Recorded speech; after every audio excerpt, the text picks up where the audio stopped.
एक महिला होती है, उसके घर में उसकी लड़की और उसके दामाद आते हैं।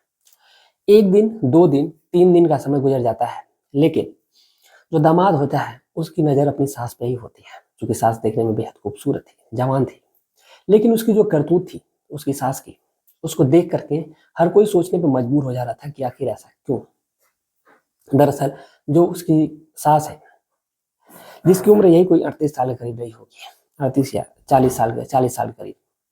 जब वो जाती है सोने के लिए, तो सोने के लिए वो छत पर जाती थी और जा कर के वो अपने साथ में एक शीशी लेकर के जाती थी। आखिर उस शीशी का राज क्या था? और सोने से पहले वो आखिर वो लेकर के जाती ही क्यों थी? इस बात का जवाब दामाद पाने के लिए परेशान होता है।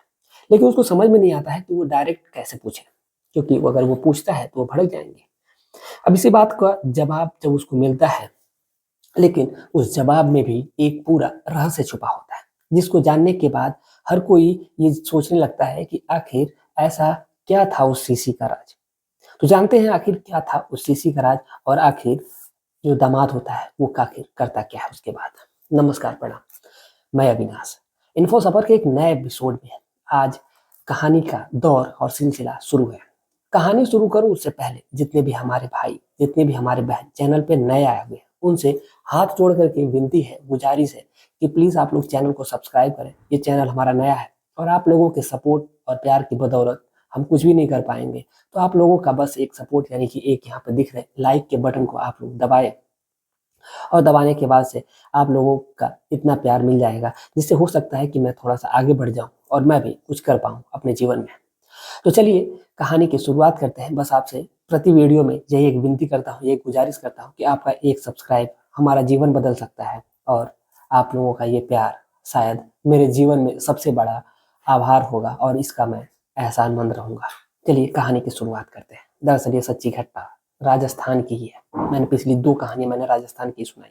तीसरी कहानी राजस्थान की है और यहाँ का एक जिला लगता है रायसेन और इसी रायसेन का एक गाँव लगता है भीमपुर। थाने का नाम नहीं ले सकता क्योंकि थाने के अगर नाम लूंगा तो फिर सीधा गांव का पता चल जाएगा और फिर दिक्कत हो जाएगी। किसी की प्राइवेसी को भंग करना हमारा उद्देश्य बिल्कुल भी नहीं है। दरअसल इसी गांव में रहने वाली एक महिला होती है जिसका नाम रोशनी होता है। रोशनी जिसकी उम्र यही कोई 40 साल के करीब होती है। उसकी एक लड़की होती है जिस लड़की का जो नाम होता है वो प्रीति होता है।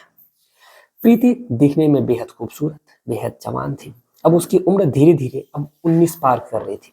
वो सोचती है कि आखिर अपनी बेटी को कब तक मैं रखूंगी अपने घर में, क्योंकि जो रोशनी होती है उनके जीवन में भी उनका पति नहीं होता है, उनका पति मर चुका होता है और ये अपनी बेटी के साथ ही अपने जीवन को काट रही होती है। वक्त तेजी से कटता है और धीरे धीरे वक्त का पहिया जब आगे बढ़ने लगता है तो इनके ऊपर अपनी बेटी के प्रति जिम्मेदारी आ जाती है। वो सोचती है कि अपनी बेटी का अच्छे घर में देख करके रिश्ता तय कर देते हैं और फिर वहां पर उसकी शादी कर देंगे तो वो अपने जीवन में खुशहाल रहेगी। अब ये सोच करके जो महिला होती है वो अपने बेटी की शादी करने के लिए तैयार हो जाती है। अब ऐसे ही वक्त कुछ दिन कटता है और कटने के साथ साथ उसको एक रिश्ता मिल जाता है और उसी रायसेन जिले के ही अंतर्गत एक छोटा सा गांव लगता है, जिस गांव का नाम होता है मध्यमपुरा। और इसी मध्यमपुरा गांव में ये अपने बेटी की शादी करती है। उसी मध्यमपुरा गांव में रहने वाला एक लड़का जिसका नाम राम प्रवेश होता है, पिता का नाम राजेश होता है और उसकी माँ का नाम सुमति होता है। अब ये 3 लोगों का परिवार होता है और बेहद अच्छा परिवार था। जमीन जायदाद भी ठीक ठाक थी, सब कुछ इनके जीवन में सही था। अब इसीलिए रोशनी को भी लगता है कि हमारी बेटी यहाँ पर खुश रहेगी और इसलिए अपनी बेटी का हाथ पीला करने के लिए वो हाथ अपने आगे बढ़ाती है और फिर अपनी बेटी की शादी कर देती है। यानी कि साल 2022 में अपनी बेटी की शादी करती है। यही फरवरी का महीना होता है और फरवरी के महीने में वो अपनी बेटी की शादी कर देती है। शादी तो हो जाती है बड़े धूमधाम से, लड़की अपने घर चली जाती है। लेकिन अब इधर जो रोशनी होती है वो अकेली पड़ जाती है, 40 साल की महिला। लेकिन वो लगती नहीं थी 40 साल की है। ऐसा लग रहा था कि अभी उसकी जो उम्र है वो बहुत ही ज्यादा कम है। अब ऐसे ही जब कुछ समय बीतता है और बीतने के साथ साथ जो रोशनी है अब घर में अकेली थी बिल्कुल। अब उसको समझ नहीं आ रहा था कि आखिर वो करे तो क्या करे। दिन भर अपनी बेटी से बातचीत किया करती थी क्योंकि उसकी बेटी भी घर में अकेली ही थी, प्रीति। अब इसीलिए वो अपनी बेटी से बातचीत किया करती थी, फिर गांव की महिलाओं के साथ फिर इधर उधर घूम फिरा करती थी। अब ऐसे ही वक्त कटता है और लगभग जो महीने में एक बार उसकी बेटी घर पे आती है और लगभग यही कोई 10 दिन रहती है और फिर उसके बाद वो अपने घर पे वापस चली जाती है। फिर से 10 दिन बाद फिर रोशनी फिर से अकेली पड़ जाती है। लेकिन अब ये कर भी क्या सकती थी, आखिर बेटी को अपने अपने घर में तो रख नहीं सकती। अब इसीलिए अब इस मन को अपने मार करके वो शांति से रहने लगती है और अपना जो उसकी निजी दिनचर्या होती है अब उसी में अपना अस्त व्यस्त हो जाती है। सब कुछ सही चल रहा था, लेकिन अब घर में कोई था नहीं। अब इसीलिए जो घर की जिम्मेदारी होती है, जो भी काम धाम रहा करता है, अब राम प्रवेश भी कब तक बच पाता। इसलिए जब भी उसका काम चल रहता था, यानी कि लगभग 1 साल तो किसी तरह कटता है, लेकिन एक दिन जो रोशनी होती है उसकी तबीयत खराब हो जाती है। अब किसको वो बार बार कहती। अब इसीलिए राम प्रवेश जो होता है वो सोचता है कि क्यों ना मैं भी चला जाऊं और अपनी सासू माँ को दवा के लिए लेके जाऊं। अब इसीलिए वो कहता है कि ठीक है। अब वो रोशनी को लेकर के अपने ससुराल पहुंच जाता है और जब से ससुराल पहुंचता है तो फिर वो लेकर के अपनी सासू माँ को दवा के लिए जाता है, साथ में रोशनी भी जाती है और दवा आती है और ठीक ठाक हो जाती है। वो कुछ समय बीतता है, यानी कि लगभग ये लोग वहाँ पर 2-3 दिन तक रुकते हैं। फिर जो रोशनी है वहीं पर माफी चाहते हैं, प्रीति जो है वहीं पर रुक जाती है और जो राम प्रवेश अपने घर चला आता है। लेकिन अब राम प्रवेश का आना जाना अपने ससुराल में धीरे धीरे चालू हो गया था। अब जब शुरू हो जाता है सिलसिला ये दौड़, तो फिर वो अब कहाँ रुकने वाला था। अब जब भी उसका मन होता था वो राम प्रवेश अपने ससुराल पहुंच जाया करता था, क्योंकि रोशनी वहीं पर अपनी माँ के पास ही थी। और धीरे धीरे कहीं ना कहीं ये भी मसला था कि जो सारी जमीन जायदाद थी वो रोशनी की ही थी और वो रोशनी अपनी बेटी को ही देगी, अपने दामाद को ही देगी। तो कहीं ना कहीं एक तरह से कह लीजिए कि निमाशा वाला सिस्टम था। तो अब सारा जो करना धरना था वो प्रीति को ही और राम प्रवेश को ही था। अब इधर राम प्रवेश कभी कभार चला आया करता था और ऐसे ही कुछ समय बीतता है। जो फिर प्रीति है फिर चली जाती है, क्योंकि वो कहती है रोशनी कि आखिर तुम कब तक यहाँ पे रहोगे। एक काम करो, जब तक मेरा बस चलता है, मेरा बल चलता है, तब तक मैं यहाँ पर रह लूंगी। उसके बाद जब नहीं होगा तो फिर तुम आ जाना और आकर के देखभाल करना। वो कहते हैं कि ठीक है और वो राम प्रवेश के साथ फिर से चली जाती है।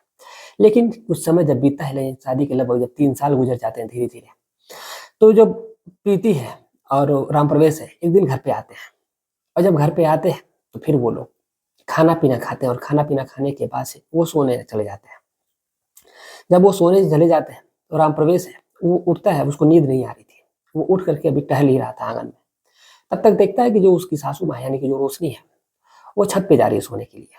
और जो राम प्रवेश है कहता है कि आप नीचे ही क्यों नहीं सो जा रही हैं, आखिर दिक्कत होगी आपको, मच्छर वगैरह काटेंगे ऊपर। तो जो रोशनी होती है वो कहती है कि नहीं, मैं नीचे ही सो जाऊँ, ऊपर ही सो जाऊँ, ऊपर ही सही रहता है, आप लोग नीचे सोइए। इतना कह करके रोशनी जो है वो ऊपर चली जाती है। लेकिन जो राम प्रवेश है वो नोटिस करता है कि उसके हाथ में एक शीशी होती है और उस शीशी में कुछ होता है। अब उसको समझ नहीं आता, उसको लगता है कि हो सकता है कुछ होगा, वो लेकर के जा रही होंगे। क्योंकि जो रोशनी होती है वो छुपा करके लेके जाती है। लेकिन अब कोई भी चीज़ अगर छुपा करके लेके जाई जाए तो शायद ये जहन में दिमाग में चल नहीं लगता है। अब इसीलिए जो राम प्रवेश होता है अब वो शक करने लगता है। पहला दिन तो निकल जाता है, दूसरे दिन भी सेम वही प्रक्रिया होती है और रोशनी जाने लगती है।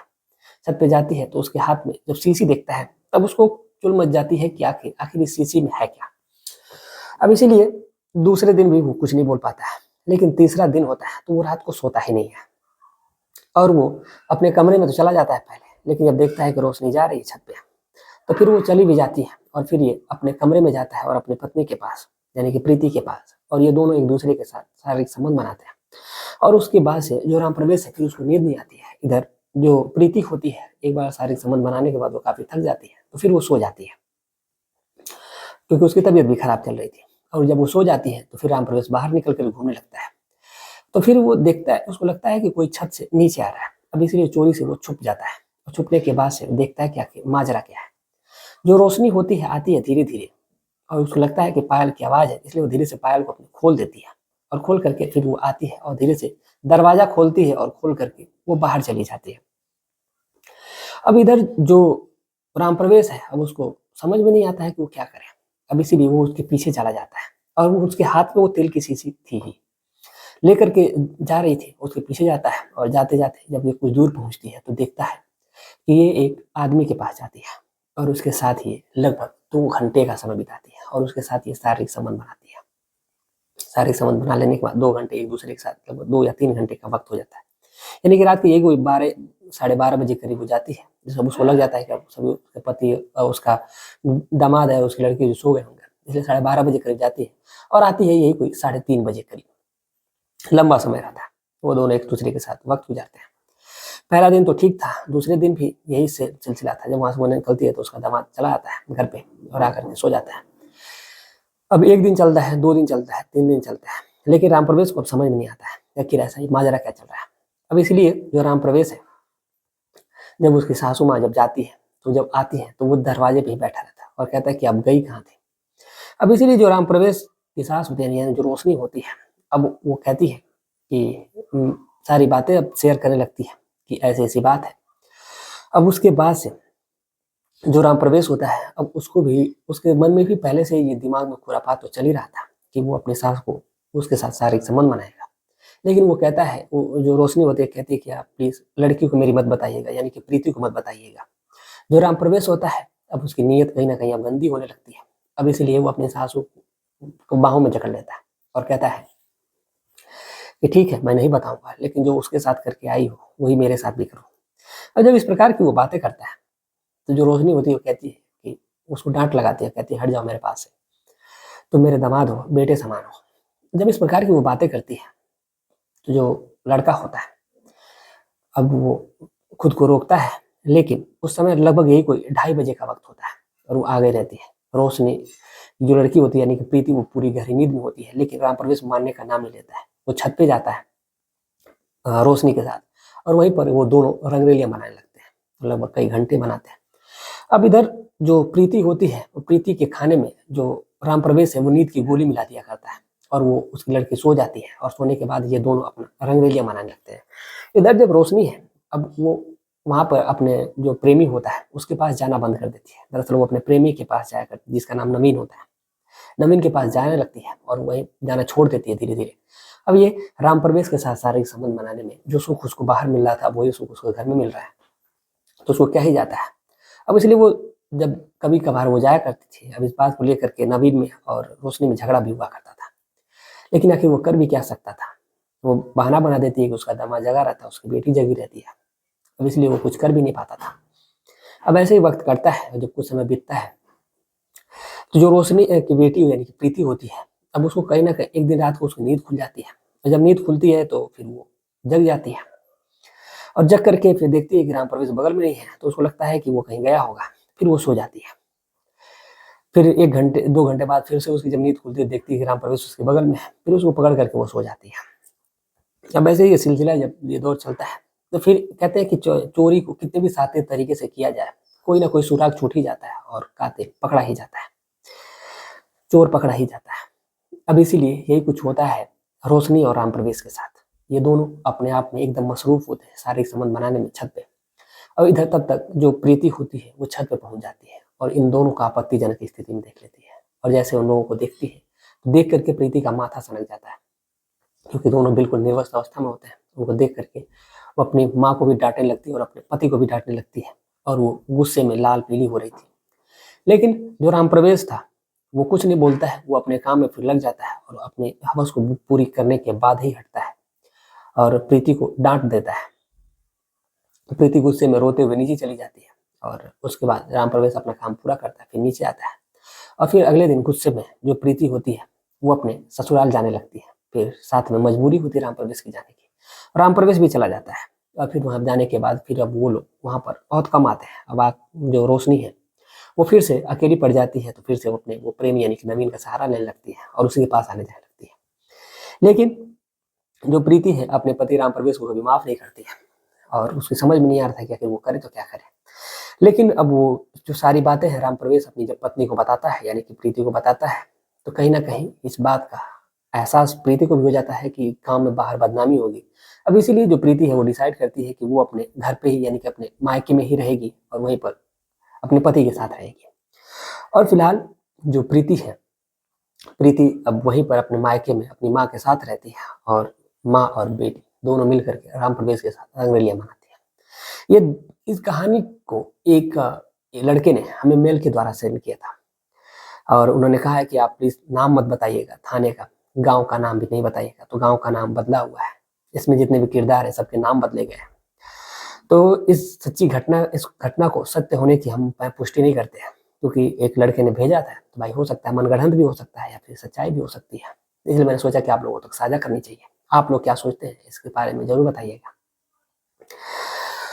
और इस पूरे घटनाक्रम को सुनाने का उद्देश्य हमारा किसी की भावनाओं को ठेस पहुंचाने, बल्कि आपको जागरूक करना है, आपको सचेत करना है। आप जहां भी रहें स्वस्थ रहें, सुरक्षित रहें, अपना ख्याल रखें, अपने परिवार का ख्याल रखें। जाते जाते आप अपनी राय कमेंट में जरूर लिखिएगा। अगर आप लोगों के पास भी कोई कहानी है तो आप हमें दिए गए नीचे ईमेल में या फिर आप हमें मैसेज कर दीजिएगा, तो हम आपको अपना नंबर दे देंगे या फिर कोई भी ऑप्शन दे देंगे जिससे आप हमें कहानी सेंड कर सकते हैं। तो मैं उस कहानी को आप लोगों दर्शकों तक शेयर जरूर करूंगा। चलिए मिलते हैं एक और सच्ची घटना के साथ, तब तक के लिए जय हिंद, जय भारत।